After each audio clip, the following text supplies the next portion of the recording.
All right, chapter 3, we're going to start talking more about alkenes. Chapter 3 and 4 are both about alkenes, but chapter 3 we talk more about how to name alkenes and about chemical reactions. And something called mechanisms is what we'll talk about in this chapter. Alkenes is things that have a double bond in it. I gave you an example, a real-life example of beta-carotene. Very complicated structure. It's basically a hydrocarbon. It's just carbons and hydrogens, but you can see there's quite a few carbons.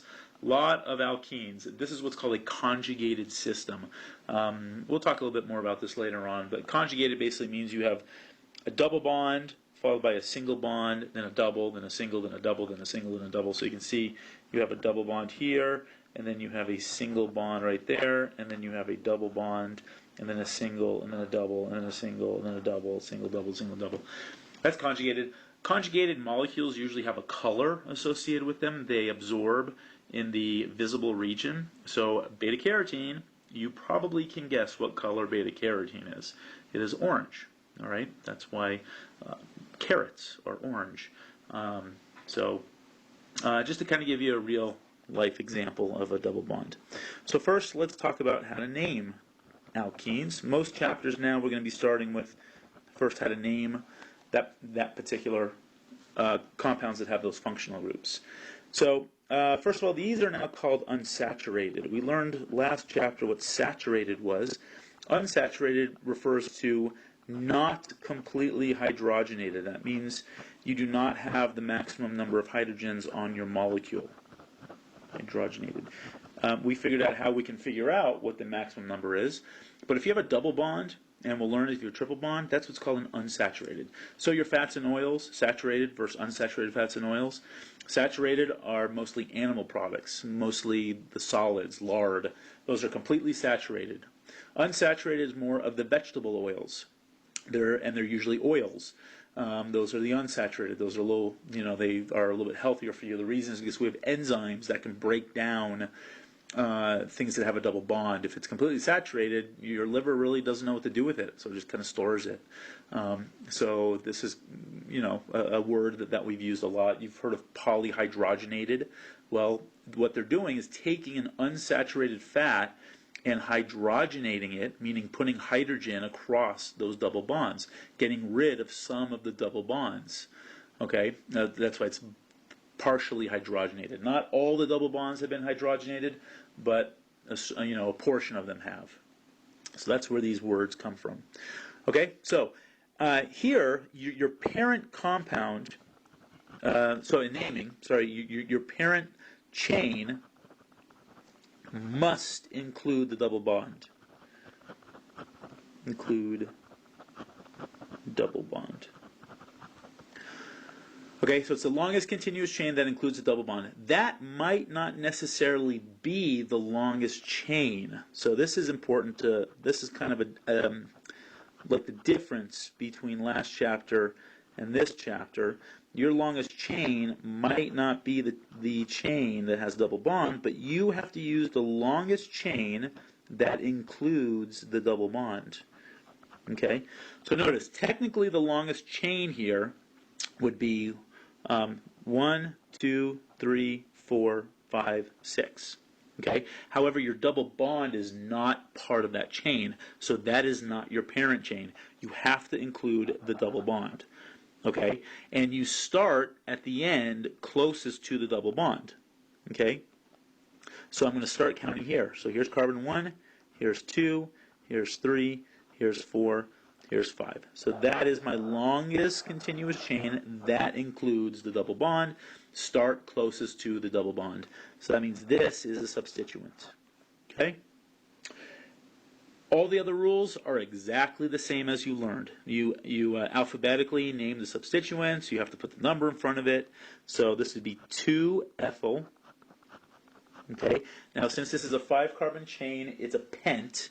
However, double bonds end in ene, E-N-E. All right. However, you need to tell the reader where the double bond starts. So the double bond starts on carbon 1. So the way you would name this is 2-ethyl pent 1-ene. That is how you name it. This is a newer way of naming it. This is, I think, is mostly what your book does. Your answer solution might have an older way. The older way of naming it is 2-ethyl-1-pentene, where they put the number in front of the parent name. As far as which one you want to do, I don't care.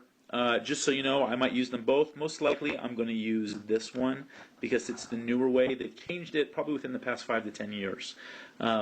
So I think it makes a little bit more sense. It's kind of not like this one here is just kind of like hanging out there. This kind of tells you that the ene, the double bond, starts on carbon 1.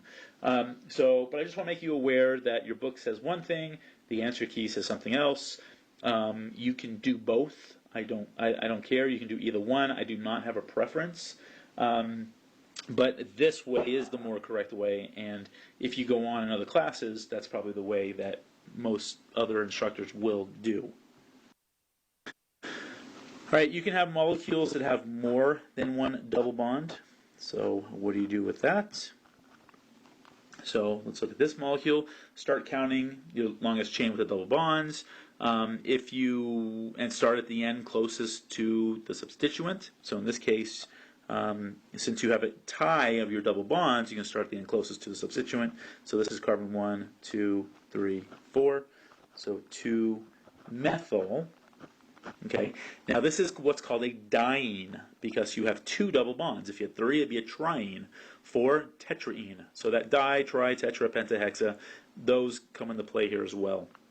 So this is a 2-methyl bute, and then you have to tell the reader where both double bonds start. It's at the 1 and at the 3 diene. Okay? So that is how you would do it. Now let's talk about cyclical double bonds. And again, I'm trying to give you most of the rules. There are lots of little rules here and there. I can't go over every single one, but you can probably get some of them out of your book. All right, in doing cyclical compounds, it's different than cyclohexanes. Carbons 1 and 2, carbon 1 and carbon 2 have to be the double bond, or have to include the double bond. So you always start counting from our double bond. So it's either this is carbon 1 or this is carbon 2, or this is going to be position 1 or this is going to be position 2. Okay? It all depends on what else is on your molecule. And the same rule applies as we've learned before. You want to go in the direction that gives you the smallest number for your substituents. So here I have a chlorine. If I count, these 2 carbons as 1, 2, then that would be 3, 4, 5. That means my chlorine would be on the 5th carbon. If I start here, 1, 2, 3, my chlorine's on 3, so that's the direction I'm going to start counting. Okay, so this would be called 3-chloro.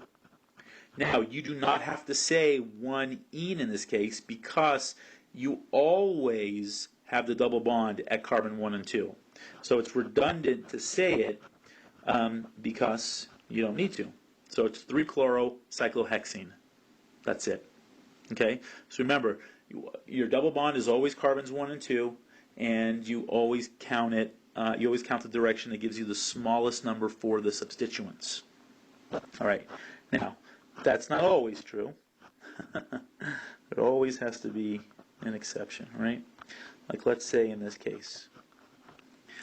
All right. Notice I have my double bond. I have 2 methyl groups. Okay. So here's my double bond. So that means these 2 carbons are going to be carbons 1 and 2. The question is, which direction do you start counting? Well, the similar rules. You start counting closest to the nearest substituent. So this is going to be carbon 1 right here, and this is going to be carbon 2. I know the rule was to have the smallest numbers, but this is a little different of a rule. You start, so here's 1 and here's 2. You start at this one because this has a substituent on it. This does not have a substituent. So this is number 1. So 2, 3, 4, 5, 6. So this would be 1,6-dimethyl cyclohexene. Sorry. cyclohexene. Okay? All right, section 3.2 now is about the structure of double bonds. All right, we know that there is a sigma bond and a pi bond. Okay, so carbon, double bond, C, you have a... Okay, now the thing about this is that there is no rotation. We talked about this last chapter with cycloalkanes. There's no rotation around our double bond. So because of it, and the reason is because you have that pi bond. Okay, you have a carbon, you have your sigma bond, and then you have your pi bond, which, remember, your pi bond is overlapping. All right, so if you were to rotate around your sigma bond, you would have to break your pi bond. So your p orbitals would then end up perpendicular of each other, breaking your pi bond, and that is very bad. You do not break pi bonds like that. Pi bonds don't just break so that you can twist it. So because of it, there is no rotation around a double bond. So because of that, guess what kind of compounds you can get? Cis and trans. Okay? So let me just show you two stereoisomers. Remember that word, stereoisomers? They're isomers in which the molecules are connected similarly, but they differ in three-dimensional space. Okay? Notice, these are both called butene. Butene. Butene. Okay? How do I get that? 1, 2, 3, 4. So it's a but. All right? And the double bond starts on carbon 2. So that's your twoene. However, these two methyls are on the same side. So which one is that going to be? That's the cis. These two methyl groups are on the opposite side of your double bond. So these are the trans. Okay? So you're going to have cis and trans for these two molecules as well.